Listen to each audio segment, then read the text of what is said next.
हर्क साम्पाङले कहिलेकाहीँ थु थु थु गरेर थुक्ने गर्थे पहिले, अनि रै रै गिटार बजाएर सरकारलाई थुक्ने गर्थे।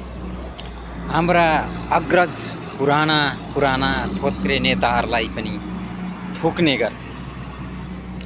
किन थुकेको होला भन्थे नि, यही कारण रहेछ कि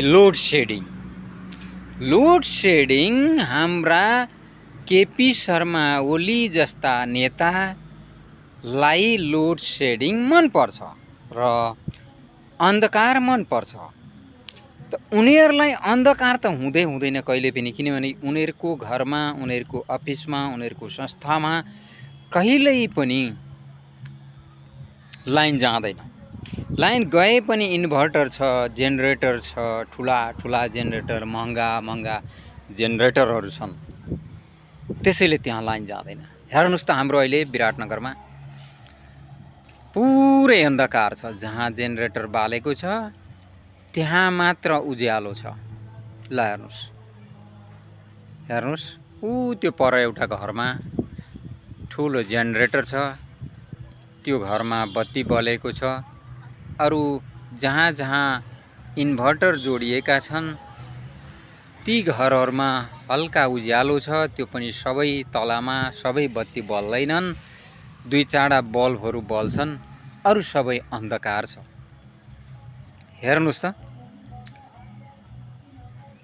कुलमान घिसिङ जब नियुक्ति भए तबदेखि विद्युत प्राधिकरण नाफामा गयो।